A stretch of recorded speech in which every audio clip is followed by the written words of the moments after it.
আচ্ছা, বেদনা এবং কষ্টের কারণ, তাই তো? রোগীকে যদি তার ইচ্ছে মতো খাবার খেতে দেয়া যায় তাহলে 99% লাভ হয়। আমি এমন কিছু লোক দেখেছি যারা বলে যে রোগীর ইচ্ছা মতো খাবার খাওয়ালে রোগীর কষ্ট বেড়ে যায়। যারা বলে তাদের মধ্যে বেশিরভাগ লোকেই এমন, যারা আমার সিদ্ধান্তকে কোনো না কোনো ভাবে খণ্ডন করতে চায়। খবর নিয়ে জানা গেল যে তারা মিথ্যে বলেছিল। ইচ্ছে মতো খাবার খেলে রোগ ও কষ্ট কিছু বেড়ে যায়, তা সব সময় অসম্ভব নয়। আচ্ছা, আমার ছাত্রছাত্রীর তার কারণ জানার জন্য বা আমার ছাত্রছাত্রীরা এর কারণ জানার জন্য অবশ্যই উৎসুক হবে, সেটা আমি মানছি। তাই এর কারণের উপর আমাদের নজর দিতে হবে। এর প্রথম কারণ হলো যে কখনো কখনো ইচ্ছাকে চিনতে ভুল হয়ে যায়। দ্বিতীয় কথা হলো যে রোগ প্রকৃতই বড়, বা প্রকৃতি এখন ওই রোগকে বের করে দেওয়ার চেষ্টা করছে কিনা তা জানতেও ভুল হয়ে যায়।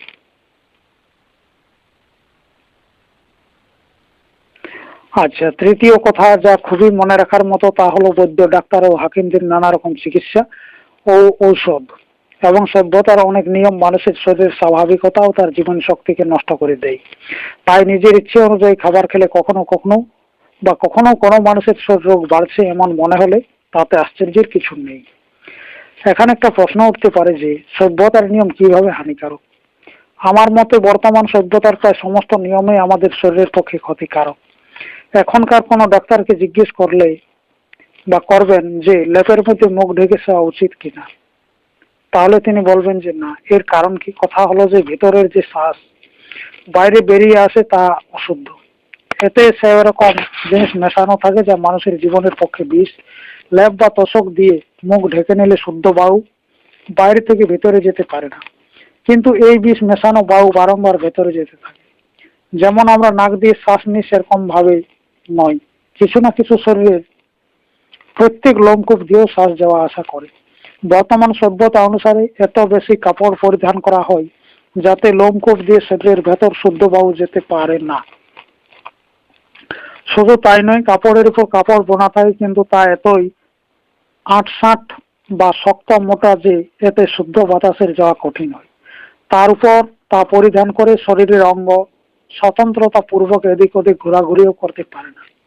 আমাদের দেশের কিছু ব্রাহ্মণ ও পণ্ডিত মাথাতেও বড় বড় পাগড়ি খুব শক্ত করে বেঁধে রাখে, কিন্তু তাও ক্ষতিকারক। সমাজে, মন্দিরে, মেলাতে, তীর্থ, গির্জায়, সিনেমায়, থিয়েটারে, নাচঘর ও ক্লাবেও কখনো কখনো এত ভিড় হয়ে যায় যে মানুষের শ্বাসের সাথে অধিক মাত্রায় বিষ শরীরের ভেতরে ঢুকে এই বিষকে কার্বন ডাই অক্সাইড বলে।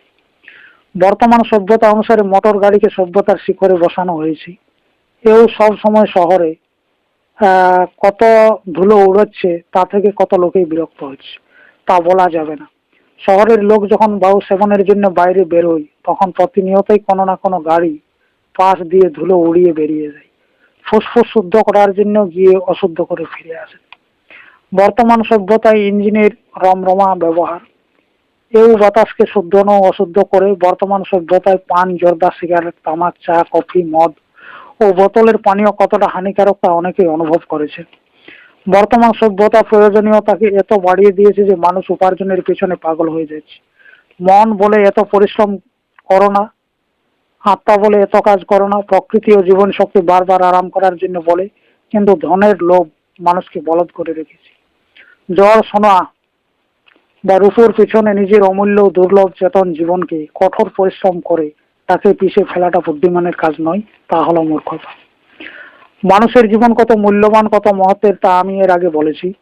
একে মানুষ লোভ ও মোহের পিছনে নষ্ট করছে। স্বাস্থ্য ও জীবন ধারণের জন্য বেশি পরিমাণ খাওয়া ও বেশি কাপড় চোপড় করার বা কাপড় চোপড়ের দরকার নেই, তবুও লোক টাকার পিছনে কেন মরছে কিছু বুঝতে পারছি না।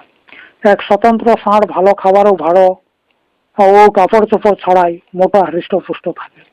আপনার অনুগত বলদ কতটা ভালো খাবার পায় শীতে তার গায়ে কম্বল দিয়ে ঢাকা হয়। একজন পশু চিকিৎসক তার চিকিৎসার জন্য তৈরি থাকে, তবু সে ষাঁড়ের চেয়ে রোগা, দুর্বল, উদাস ও অসুস্থ হয়। নিজের আত্মবলের উপর বিশ্বাস রাখুন, প্রয়োজনীয়তা পূরণ হতে থাকবে। আত্মগৌরব, আত্ম অভিমান, আত্মপূজা, আত্মবল ও স্বাবলম্বনকে ভুলে পুঁজিপতি ও ডাক্তারদের গোলাম হবেন না। আপনার রক্ত ও জীবন এজন্যই নয় যে তাকে আপনি লোভ বশত নাম রূপে বইয়ে ও অফিস ও কারখানায় নিজের জীবনকে শেষ করে অন্যকে মোটা থেকে আরো মোটা করে চলেছে। লোভের জন্যই কত লোক বিনা খাবারে মারা যাচ্ছে, আবার কত লোক সবার ভাগ মেরে নিয়ে এতই খাচ্ছে যে বদহজম হয়ে মারা যাচ্ছে। এই সংসারকে শান্তিময় রাখার জন্য এর উপর সবার নজর দেওয়া প্রয়োজন। বর্তমান সভ্যতায় এই দোষগুলো মানুষের শরীরকে এমন অস্বাভাবিক ও বিস্ময় সৃষ্টি করে ফেলে যে যদি কারো শরীরে প্রাকৃতিক চিকিৎসার শুরুতে রোগ সামান্য বেড়ে থাকে বা বাড়ে বলে মনে হয়, তাহলে তা কোনো কিছু আশ্চর্যের নয়। মানুষ বর্তমান সভ্যতার ঝামেলার জন্য বেশিরভাগ সময় মল ও মলত্যাগের প্রয়োজনীয়তা করে উঠতে পারে না। কোনো কারণে যদি নাড়ি ভুড়ি সামান্য বিশ্রাম করার জন্য আকাশে নেই বা অবকাশ নেই বা রেস্ট নেই, তাহলে লোক তাকে কোষ্ঠবদ্ধতা নাম দিয়ে সাথে সাথে ডাক্তারের কাছে পৌঁছে দেয়। এইভাবে বারবার চিকিৎসা ঔষধ ও ডাক্তারের সাহায্য নিয়ে মল ত্যাগের ফলে নাড়ি ভুঁড়ি দুর্বল হয়ে যায়, তাদের স্বাভাবিকতা নষ্ট হয়ে যায়, আর ওইরূপ ওষুধ ছাড়া আর তাদের কাজ করে না। তাই খুবই অল্প সংখ্যক লোকের ঔষধ ও চিকিৎসাকে খুবই আস্তে আস্তে ছাড়া উচিত। এখানে এই আলোচনাতে প্রাকৃতিক চিকিৎসার মানে হলো এইসব সিদ্ধান্ত যা আমি বলেছি। যদি এই নামের কোনো চিকিৎসা অন্য কোথাও প্রচলিত থাকে অথবা তার কোনো বই থাকে, তাতে আমার কিছু এসে যায় না। আমি ওসব জানিও না, আমি সেই সব সিদ্ধান্তের জন্য দায়ী যা আমি বলি। আমার সিদ্ধান্ত খুবই পরিষ্কার, প্রাকৃতিক ও সরল। রোগ, ডাক্তার ও বর্তমান সভ্যতার ইতিহাসের উপর বিচার করুন। বর্তমান সভ্যতার সাথে সাথে যত ডাক্তার, বৈদ্য, হাকিম, ঔষধ বেড়েছে, তেমনি রোগও এই সংসারে ততই বেড়েছে। সেই অনুসারে পশু পক্ষী ও জঙ্গলের পশু প্রাণীদের ডাক্তার এখনো নেই, তাই আজ পর্যন্ত এখনো তাদের মধ্যে রোগও নেই আর রোগীও নেই। বৈদ্য, ডাক্তার ও হাকিমেরা বারবার রোগের জাতি, প্রকার ও ভেদাভেদের কথা বলে, বিজ্ঞাপনের মাধ্যমে, বই লিখে ও সমাজে ভাষণ দিয়ে লোকের মস্তিষ্ক ও মনকে রোগময় করে তোলে। এইসব ডাক্তারদের দয়ায় মানুষ সব সময় কোনো না কোনো রোগের ভাবনায় ডুবে থাকে। এই বেকার ভাবনা থেকে আত্মময়, ঈশ্বরময়, আনন্দময় সংসারকে রোগী ও দুঃখময় করে ফেলে। পাখি ও জঙ্গলি পশু এইসব বিষয় থেকে সব সময় অনভিজ্ঞ। তারা জানে না যে জ্বর কত রকমের হয়, ফোড়া কত ধরনের হয়, আর কাশি কত রকমের হয়। তারা নিজেদের মূত্র, রক্ত পরীক্ষা করে বৃথা ভয়কে নিজের মস্তিষ্কে জায়গা দেয় না। এই জন্য তারা স্ফূর্তিতে খেলে বেড়ায় ও আনন্দিত ভাবে জঙ্গলে লাফিয়ে বেড়ায়। আমার ছাত্রছাত্রীরা নিজের নিজের মস্তিষ্ক থেকে এই বেকার ভাবনাগুলিকে বের করে দেবে। রোগ সম্বন্ধে চিন্তা ভাবনা করলে তাকে বা তা মানুষকে মৃত্যুর দিকে এবং আত্মচিন্তন মানুষকে অমৃতের দিকে নিয়ে যায়। রোগ ও অসুখ নামের কোনো জিনিস এই সংসারে নেই, এই ভুল থেকে অজ্ঞানতার জন্য ও মোহের জন্যই সত্য বলে মনে হয়। তাই আপনি যদি আমার জীবনকে সুখময় বা আপনার জীবনকে সুখময় ও আনন্দময় করে জীবন মুক্ত হতে চান, তাহলে এই রোগের ভাবনাকে মন থেকে বের করে আত্মচিন্তন করুন। এই রোগ বা এই যোগ ও জ্ঞানের রাস্তা গ্রহণ করুন। আপনি যত আমার সিদ্ধান্তের উপর চিন্তা করবেন, তখন ততই সত্য, যথার্থ, কল্যাণকারী ও সুন্দর বলে মনে করবেন। এরপর বলছে সংসারে ঔষধ ও চিকিৎসকের প্রভাব কিভাবে হলো সেটাই।